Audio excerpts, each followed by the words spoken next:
Hi hello friends, எல்லோரும் எப்படி இருக்கீங்க? இன்றைக்கி நம்ம புஜி கிரியேட் சேனலில் ஒரு சூப்பரான வீடியோ தாங்க பார்க்க போகிறோம். ஒரு ஈவினிங் ஸ்நாக்ஸோடு தான் வந்திருக்கேன். இது ரொம்ப ஈஸியாகவும் செஞ்சிடலாம், ரொம்ப டேஸ்ட்டாகவும் இருக்கும். டக்குன்னு செய்கிற மாதிரி தான் இந்த ரெசிபி. வாங்க அது எப்படி செய்யலான்ட்டு பார்க்கலாம். அதுக்கு முன்னால் நம்ம சேனலை சப்ஸ்கிரைப் பண்ணாமல் இருக்கீங்க அப்படின்னா மறக்காமல் சப்ஸ்கிரைப் பண்ணிவிடுங்க.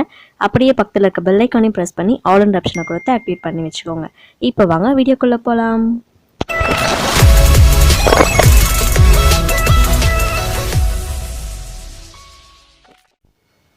நம்ம இதெல்லாம் செய்கிறதுக்கு என்ன பண்ணோம் அப்படின்னா, நீங்கள் அவல் எவ்வளோ வேணால் எடுத்துக்கலாம். நான் 1 கப் அளவு அவல் எடுத்து அது ஊற வச்சுருக்கேன். அடுத்து ஒரு 5-6 உருளைக்கிழங்கு அதை நல்லா கழுவிட்டு குக்கரில் 2ஆக கட் பண்ணி ஒரு 3 விசில் வர வரைக்கும் 3-4 விசில் கூட வந்துக்கலாம். என்ன நல்லா மசிச்சா நல்லா மசியணும் இல்லையா, அந்த அளவுக்கு மசிகிற அளவுக்கு நீங்கள் விசில் விட்டு எடுத்துக்கலாம். நான் ஒரு 4-5 விசில் விட்டேன். 3 விசில் காமிச்சிருப்பேன், ஆனால் 4-5 விசில் விட்டப்பனால தான் நல்லா வந்தது. கொஞ்சம் அதிலே நம்ம உப்பு போட்டும் வேக வச்சுக்கலாம்.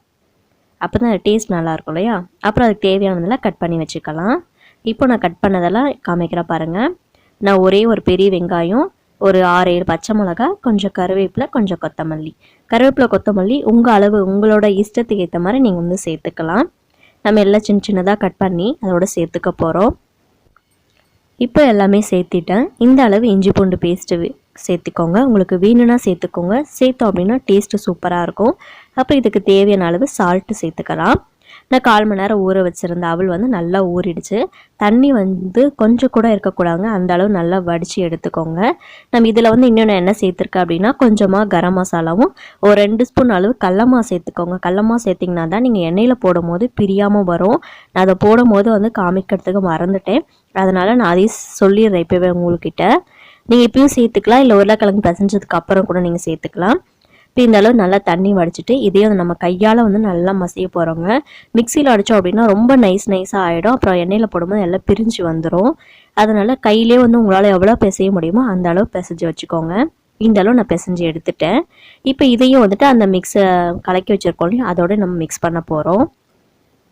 அதோட மிக்ஸ் பண்ணிவிட்டு இதெல்லாம் நான் என்ன பண்ணேன் அப்படின்னா, உருளைக்கிழங்கு வேகிறதுக்குள்ளே எல்லாமே ரெடி பண்ணி வச்சுட்டேன். அதனால தான் அது வெந்ததுக்கப்புறம் நம்ம போட்டுக்கலான்னுக்காக இதை ஃபஸ்ட்டு மிக்ஸ் பண்ணி வச்சுக்கிறேன்.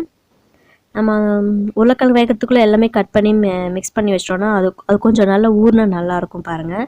இப்போ அதோடைய தோல்லாம் எடுத்துட்டு இப்போ உருளைக்கிழங்கு நல்லா மசிச்சு எடுத்துக்கிறேன். ஒரு 4-5 விசில் விட்டு எடுத்தால் சூப்பராக வெந்துடுச்சு. இது எல்லாத்தையும் நம்ம நல்லா கையில் நல்லா எவ்வளோ பிசைய முடியுமோ அந்த அளவு பிசைஞ்சு எடுத்துக்கோங்க. பாருங்கள், இந்த அளவு நல்லா சாஃப்டாக நல்லா பிசைஞ்சு எடுத்துட்டேன். இதையும் இதோட நல்லா சேர்த்து நல்லா நம்ம கலக்கி எடுத்துக்க போகிறோம். அப்புறம் எண்ணெயும் வச்சுக்கோங்க. நான் எண்ணெய் சட்டி காய வைக்கிறத காமிக்கலை. எண்ணெய் சட்டி காயிற வரைக்கும் அது கூட நீங்கள் பிசைஞ்சு வச்சிட்டிங்கன்னா அதுவும் ஊறுறதுக்கு சூப்பராக இருக்கும். இப்போ நான் நல்லா பிசைஞ்சு வச்சுட்டேன். சுத்தமாக தண்ணி சேர்க்காமல் பார்த்துக்கோங்க. இப்போ நம்ம என்ன பண்ணுறோம் அப்படின்னா, பிசைஞ்சு வச்சதை கொஞ்சம் நேரம் எண்ணெய் காயிற வரைக்கும் வச்சுட்டு இருந்தீங்க அப்படின்னா இந்த மாதிரி உருண்டை பிடிச்சி வச்சுக்கோங்க. அப்புறம் எண்ணெய் காய்ச்சதை நம்ம தட்டி தட்டி போட்டுக்கலாம். இப்போ இந்த மாதிரி சின்ன சின்ன உருண்டையாக உங்களுக்கு எந்த அளவு வேணுமோ சின்னதாகவே உருட்டுங்க, அப்போ தான் வேகிறதுக்கு நல்லாயிருக்கும். ஆல்ரெடி வெந்ததா இருந்தாலும் அந்த பச்சை வாசனை அடிக்கக்கூடாது பாருங்கள், வெங்காயம்லாம் போட்டதுக்கு. அதனால் கொஞ்சம் நம்ம சின்னதாக தட்டி போட்டோன்னா நல்லா மொறு நல்லா சூப்பராக வந்துடுங்க. இது ஒரு உருளைக்கிழங்கு வேகிற டைம் மட்டும்தான் ஆகும், மற்றபடி சீக்கிரமாக எல்லாமே செஞ்சிடலாம். உருளைக்கிழங்கு ஆல்ரெடி வேக வச்சு எடுத்துட்டிங்க அப்படின்னா அதுவும் ஒரு சட்டுன்னு ஒரு 10 நிமிஷத்தில் 5 நிமிஷத்தில் கூட ரெடி ஆகுது. 10 நிமிஷத்தில் ரெடி ஆகிடலாங்க. ஏன்னா அது வேகிறதுக்கு டைம் எடுக்கும் இல்லையா, அதனால் இப்போ நல்லா உருட்டி வச்சுட்டேன். இப்போ எண்ணெயும் நல்லா காஞ்சிருச்சு.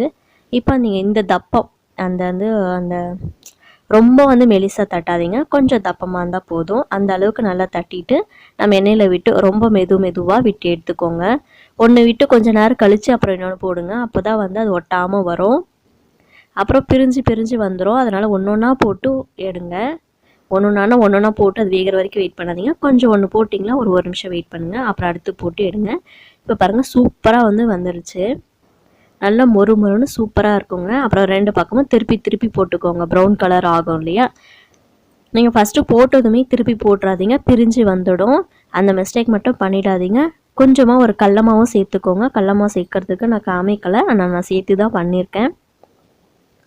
நீங்களும் கடலமாவு போட்டு சேர்த்துட்டு 2 பக்கம் திருப்பி போட்டு எடுத்தீங்க அப்படின்னா சூப்பராக உருளைக்கிழங்கு வடை ரொம்ப சூப்பராக ரெடி ஆகிடுங்க.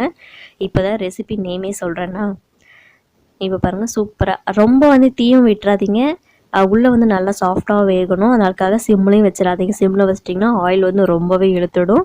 அதனால் ஒரு மீடியம் ஃப்ளேமில் வச்சு நல்லா வந்து மொறு மொறுன்னு எடுத்துக்கோங்க. நான் அந்த சைஸ் காமிக்கிறேன் பாருங்கள். இந்த அளவு இருந்தால் போதும். சின்ன உருண்டையாக வச்சுக்கோங்க. அதில் நம்ம தப்பமாக வந்து தட்டி போட்டோன்னா தான் சூப்பராக வருங்க. நீங்கள் ரொம்ப மெலிசாக போட்டிங்கனாவும் பிரிஞ்சு வந்துடும். அப்புறம் எல்லாமே வேஸ்ட்டாக போயிடும். இந்த டிப்ஸை மட்டும் ஃபாலோ பண்ணிவிட்டு நீங்கள் பண்ணிங்க அப்படின்னா இந்த ஸ்நாக்ஸ் வந்து ரொம்ப ஈஸியாக டக்குன்னு சூப்பராக ரெடி ஆகிடுங்க. நம்ம நேற்று தான் செஞ்சது. கிளைமேட் பார்த்துருப்பீங்க. நேற்று ஃபுல்லாக மழை. சரி சூடாக எதாவது செய்யலாமேன்றதுக்காக இதை தான் செஞ்சோம். ரொம்ப சூப்பராக டேஸ்ட்டாக இருந்தது. நான் செய்ய காலியாகிட்டே இருந்ததுங்க. நான் தட்டில் ஒன்று கூட வைக்கவே முடியல. சரி நான் ஃபஸ்ட்டு செஞ்சது வீடியோ எடுத்துடலாம், இல்லைன்னா வைக்க விட மாட்டாங்கன்னு ஃபஸ்ட்டு உடனே வந்து அந்த எண்ணெய் கூட எடுக்காமல் அப்படியே வந்து வீடியோ எடுத்துட்டேங்க. ரொம்ப சூப்பராக இருக்குது பாருங்கள் பார்க்குறதுக்கே. இதே மாதிரி நீங்களும் வீட்டில் செஞ்சு பார்த்துட்டு எப்படி இருக்குன்னு எனக்கு மறக்காமல் கமெண்ட் பண்ணுங்கள். இதுக்கப்புறம் நம்ம வீடியோவில் சூப்பராக வீடியோலாம் வரப்போகுது. அதுக்காக மறக்காமல் சப்ஸ்கிரைப் பண்ணி வச்சுக்கோங்க. ஈவினிங் ஸ்நாக்ஸ் இதுக்கப்புறம் டெய்லி வரப்போகுதுங்க. மறக்காமல் சப்ஸ்கிரைப் பண்ணிவிட்டு அதையும் வாட்ச் பண்ணிவிட்டு எனக்கு எப்படி இருக்குன்னு ட்ரை பண்ணிவிட்டு சொல்லுங்கள். மறக்காமல் கமெண்ட்டும் பண்ணுங்கள். நான் நிறைய வீடியோவில் சொல்லிவிட்டு தயவு செஞ்சு கமெண்ட் பண்ணுங்கள் அப்படின்னு சொல்லிட்டு. ஓகே, அடுத்த வீடியோவில் சூப்பராக சந்திக்கலாம். தேங்க்ஸ் ஃபார் வாட்சிங்.